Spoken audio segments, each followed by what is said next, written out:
everybody. Welcome into Northern Life, and thank you for ending your week with us on this Friday. Happy it's the weekend. You guys got any fun plans? No, just celebrating. I know it's Pie Day today too. Where's our pie? 314 or pizza, yeah. Or pizza, yeah. Dang, I didn't even realize it was Pie Day. Snuck up on me. I forgot about that. That was the best. I don't know if you guys had the same thing in middle school where the math teachers would bring a bunch of pie out for you, like whether it's Betty's or whatever, or pizza pie. It was the best thing ever. Miss Fern, shout out to Miss Fern. That was the best, eating pie in her classroom, learning about math. Celebrating the big day, the 314 out there.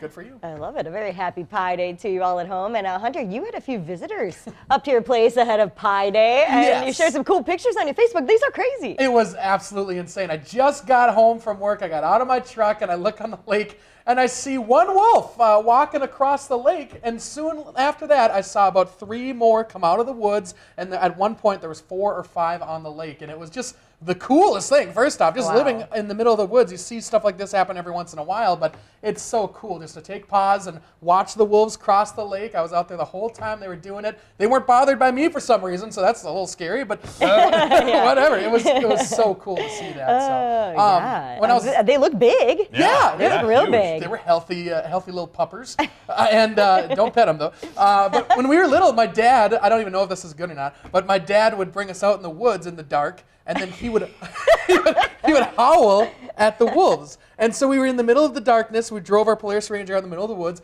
and he would howl, and then he would do it a couple times, and then you'd hear in the distance, you could hear wolves hollowing back at him. It was one of the coolest things. I don't know if that's a good thing or not, but it was a very cool thing that my dad shared with us. You're just experiencing nature. Yes, exactly. That's part wolf. Yeah, I guess he is. Well, listen, coming up on today's show, big news for our team here at Northern News Now and all our channels. We'll share how you can catch a few Milwaukee Brewers games on our airwaves as we inch closer to opening day, coming sooner than later here. Certainly is. And hey, later, we're going to learn the origins of painting the river green in Chicago for St. Patty's Day, which is coming next week, and get to a bunch of new, fun Facebook Marketplace finds that are coming up. I've been looking forward to this for a long time. This is why. There they are. Exciting and definitely not creepy. But before we get to there, a couple in Wisconsin appears to have the secret to a long-lasting union. They have been married 76 years, and that gives them the official honor of being the longest married couple in Wisconsin. And here's how they reacted to that award. What an honor it is for Wisconsin Family Council to send you this Wisconsin Marriage Hall of Fame certificate. I don't know where we're going to put another picture. There's no room. It's a Hall of Fame certificate. That's amazing. Yes. They got too many pictures up. Take one down to your great-grandkid. You don't need one of those. How special is that? 76 years. That's incredible. I didn't even know there was a Marriage Hall of Fame in Wisconsin. Yeah, it's tough to live to 76. And to be married 76 years, that's like, my gosh, good for you guys. I'd like to know what else qualifies you for the Marriage Hall of Fame, just besides for being married the longest. Wow. Having the most divorces? Yeah. Perhaps. I don't know. Fame in another way. Yeah. But they apparently met at religion education classes when they were teenagers. Ted worked as a contractor, even built the house that they live in. They have 10 children, scores of grandkids, great-grandkids, and even now a great-granddaughter. Wow. Yeah, pretty amazing. So it's like 5, 6 generations in their family. That is A couple. so cool. Yeah. My gosh. Wow. Man, well, kudos to them. According to new research from the CPAC Shrimp and Seafood Company, the average American parent spends about 67 hours per year negotiating with their child. Parents admitted that dinner time is the most common meal of the day to receive pushback from their young ones, with children about age 5 officially being the pickiest. Complaints about not wanting to eat their veggies were the #1 reason for mealtime meltdowns. That's followed by disliking the smell of the meal and not liking the way it looks. Sure. How offensive is that? Yeah. If Wells told me this smells bad, Mom, this looks nasty, I'd be so mad. Yes. I'd be sad too. In Go fact. back to your room. Go to your crib the rest of the evening. Yeah. My problem was I had too many snacks before dinner. That was kind of the big fight. It was like, stop eating, Ryan. We're going to have dinner. I'm like, but I really love these snacks that I'm having. More goldfish, please. Yeah. My mom always made me try everything on the plate, and if I didn't like something, I didn't have to finish it. But if I, I had to have everything and see what I liked and I didn't like. You know, do you have any negotiating contacts that you're Not when it came to food, I don't think. I think we were all pretty good about eating I think it was just like doing some chores that Ooh. my mom would be like, can you, go help water the plants or something? And my brother and I are just like, ugh. But then she would like bribe us sometimes with Pokemon cards. I'm pretty sure. Whoa. I know we were big Pokemon card kids back in the day. So that was always like top tier negotiating with my mom. Did you hand off the chores to your little sister then? Yeah. You're the oldest. I would be like, hey, Gates, this is word in just for mom. Time for you to go water the plants. Tough.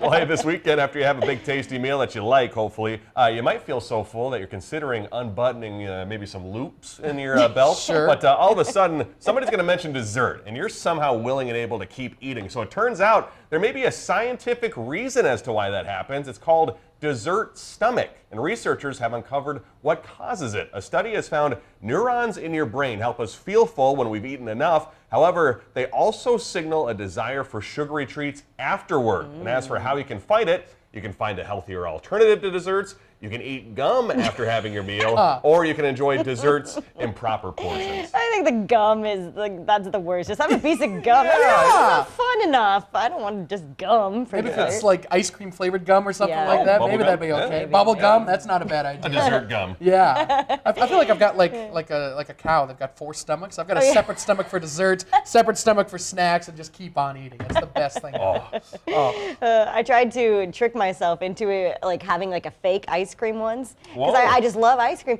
But I made some frozen bananas and it kind of like mushed them up. It didn't really. It didn't work? It wasn't. I mean, it still tasted good because I like banana flavored things, but it wasn't as fun as Greek ice yogurt, cream. also a good alternative. Oh, that's a good yeah, one. there you go. Coming up, we got our Facebook Marketplace finds we'll share after the break.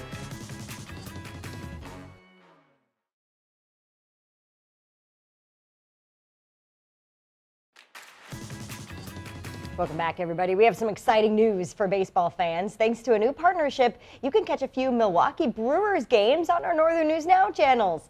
Fans are going to be able to watch the broadcast for free on our My9 Sports Network and the Duluth CW channels through FanDuel Sports Network. So that first game of the schedule is the Brewers home opener coming up on March 31st already.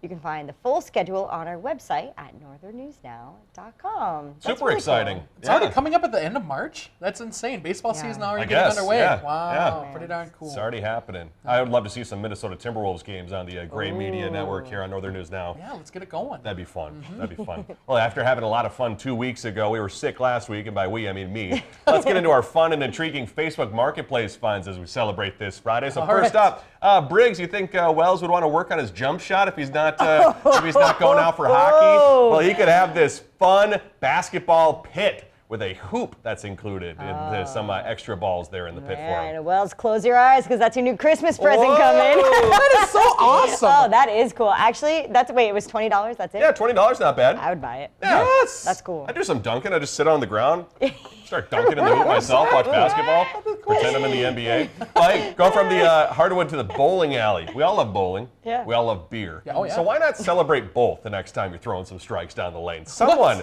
getting rid of this beauty, a bowling ball with what appears to be a beer bottle inside of it. That's very unique. It is. It's like it's like a ship in a bottle situation. How did that? They must have done the thing. What's it called? Where you Acrylic around the- acrylic. yeah, acrylic so around the- Maybe they had just made it out of acrylic and then put the beer bottle inside of it. Interesting. I would Yeah, think yeah, that would affect the weight distribution. So I don't think I would buy it. I don't think I'd use it as a bowling ball anyway. Maybe it might go faster. That I could don't know. be. Yeah. Yeah. Spin more? Not sure. Not sure. Well, hey, next. When I Wait, was how growing much up, was that it one? was like 150. Oh, yeah. No. Yeah, so- 150. yeah, a little more expensive. I don't think No I'll way. skip You that. could buy like 6 of the ball pits. For hey, but when I was growing up, we had one of these McDonald's at the end of the road. They had these fancy chairs in them, and along with a Nintendo gaming system. Someone was selling one of those chairs, an antique French fry character chair. I love those. Yes. Cool. How much is that one? That one says $400. Oh, so hey, what? a little more than the other two combined. I think I'll skip that one. I don't know. Yeah. That's a little too much. It's pretty awesome. That's pretty cool, though. Yeah. Also, creepy eyes on all these different things that you find. That one's got creepy eyes too. Yeah, a little creepy. Yeah, a little it's It's creepy. a sad chair. It is a sad shit. I'll skip it. If that's not your thing, how about some beer that can protect your pup out there? You know, maybe for Harry or CJ, Yeah. in the backyard. Check out this Facebook Marketplace listing. Who would be getting rid of this? It is a PBR-themed doghouse that you can have for your yard, coming in at, I believe, $100 there. I don't know if my boys would fit in there. It kind of looks It's a little small. It is. Yeah, but for it's very cute. It's I for the like Shih it. Tzus and the Dachshunds Yeah, out there. Sure. there That you are go. big PBR I wonder if fans. someone made that themselves. That's pretty cool. They must Fun. have. That belongs in the country. I need that. I'll buy that. I'll put Colton out there. There we go. That's where Maybe he your, can sleep. your wolves, yeah. I got new wolves now roaming around. Now they can wolves. have a house. Straight to the wolf There we clubs. go. Growing up, my parents, or my grandparents rather, they grew up in the great city of Pequot Lakes, Minnesota. If you know okay. Pequot Lakes, Yeah. very famous for the bobber-themed water tower that they have in town. So for your favorite fishing enthusiast out there, you can get online and grab this cooler that is in the shape of a bobber. Ooh, That's that's pretty kind of awesome. fun. And I would assume, yeah, it's a floating cooler, so you could have it in the lake maybe while you're hanging out, or the pool. Oh, it's only $30. Yeah, it's too. only It's not $30 bad. bucks. Take Just open my it money. up. Take it. Yeah, What? I Take get my that. money, yeah. In a heartbeat, I would get that. It floats in the water. That just screams fun to me. I don't know, but would it have a problem like turning around and like going upside down accidentally and emptying out all your coolers? Because there's not like a set, I don't know, surface where it's gonna Yeah. rest. True. I'm not I sure. don't know. I would I assume don't it would bob. It would probably bob. Yeah, could catch a big muskie with it or something. I'd have some questions for the sellers before handing over my cash. Good point. Yep. Yeah. Well, let's get to a few more family-friendly items. This next one is great. We got Tony the Tiger cookie jar. Aw, cute. I have just like a pig cookie jar Yeah. in my house, which I really like. So I don't think I could replace it with Tony the Oh. Tiger. That's a 'Cause I pretty- love my pig one too much, but That's pretty great. I like the colors on that one too. Yeah. The eyes are also kind of weird though. I'm getting freaked out by the eyes for some reason. I I don't know. know. I'd buy it though. there's a lot of caricature things on Facebook Marketplace. Yeah. I'm finding. People Yes. trying to get rid of some things. Yeah. Yes. Well, as a famous singer once said, "Baby, baby, baby, oh yeah." For now, What? Yeah, Justin Bieber. Oh, The millennial It makes adults sense you out wouldn't there. know. Yeah. For those who grew up loving the old Biebs, you could bring them home Oh, in the form my. of a cutout that is perfect for maybe like a karaoke Stop. setup or a carpool pal. Oh, I have a funny story about this. Oh, boy. We have an Elvis cardboard cutout at my parents' house. Whoa. Yeah, and I think my mom suggested trying to sell it on Facebook when I was moving, and I was like, who would buy? Wow. But apparently someone thinks the Justin Bieber one is for good enough to sell. So you're So saying why next- not Elvis? next week that's going to be featured on Yeah. this very show, an Elvis cutout. We'll We'll post see. it. We'll post it. Yep. Yeah. Those are perfect for having like in a dark room to scare somebody when they open the door. Terrifying. Yeah, terrifying. Yes. Mine actually was for a city council campaign I ran in middle school, and it said, vote for Briggs. The king says, vote for Briggs. Wow. Did it work? Did you win? I did. I made it onto the city council. It Wow. was middle school city Nice. council. That's beautiful. But yeah, got the votes. Thanks a lot, Paid off. King. Thanks, Elvis. Quickly before we head to break, not everybody has the same taste. If you want a winged gargoyle, I believe, What? you can also find that on Facebook Marketplace. That's a no for me now. That's a terrifying. little terrifying. Yes. Scariest one yet. Well, more fun to come, including the best and worst fast food fish sandwiches when we come back.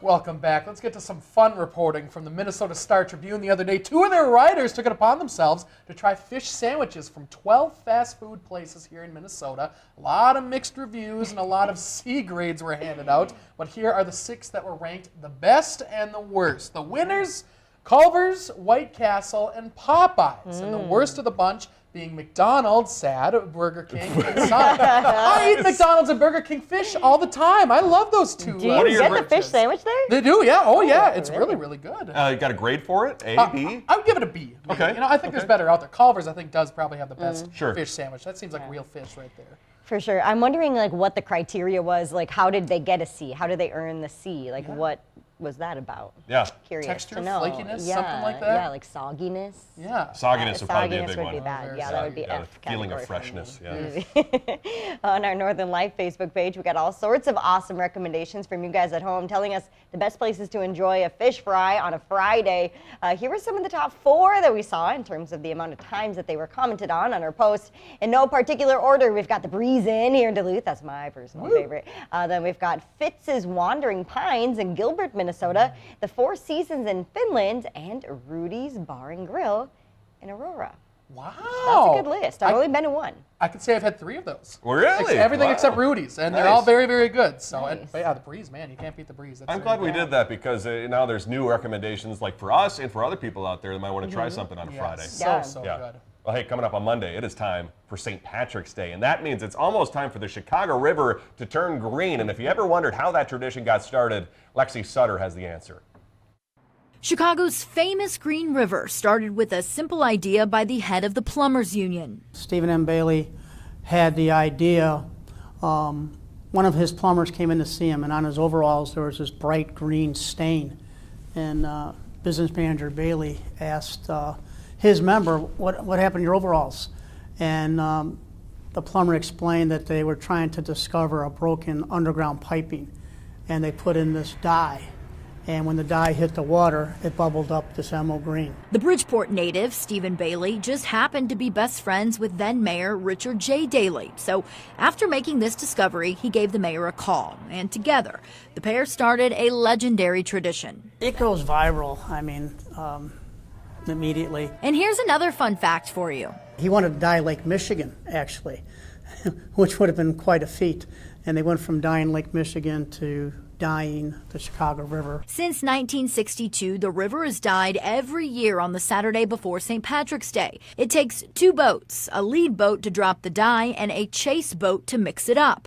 Within moments, the Chicago River shines that perfect shade of green. So people come for the ambiance, they come to be in community, and they come to celebrate just being a Chicagoan in that pride of our Irish heritage. The river dyeing and parade that follows draws hundreds of thousands of people every year and generates millions of dollars for the city. St. Patrick's Day is a huge event for not only tourists but residents as well.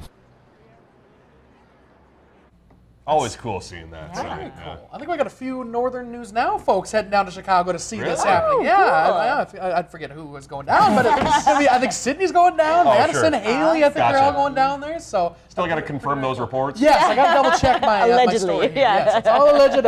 I can't prove anything, but pretty darn cool to see that every single year. It'd be pretty awesome to be in that chase boat. huh? Yeah, the chase boat sounds Mixing like it a up. lot of fun. When we come back after the break, we'll tell you about next week's stories that are coming up. Great Story Monday and a Blindfold for Tuesdays. I'll see you in a bit.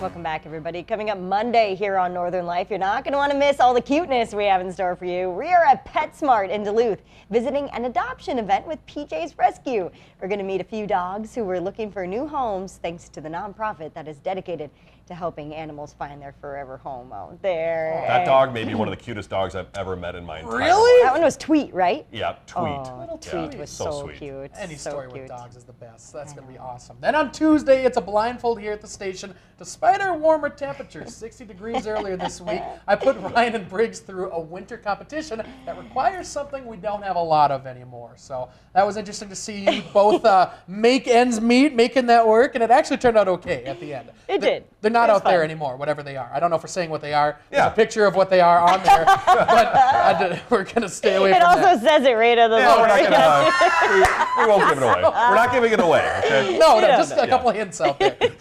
Before we go today, quickly, a brilliant idea. A Michigan restaurant offering on-site childcare while couples dine downstairs. They came up with a great solution. The childcare is open for children who can sit up on their own up to the age of 12. $8 for the first hour and a half. It's a great idea. Fantastic idea for so parents too. out there. Well, thanks for joining us this week. We love you. Yeah, we'll see you back here on Monday. Have a great and relaxing weekend.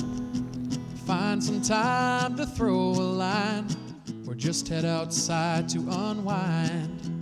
That's the life in the great North Woods. Hike or bike, whatever you like. Get out in the day, enjoy the night. Yeah, we got the life in the great North Woods. Yeah, we got the life in the great North Woods. Yeah, this is Northern Life.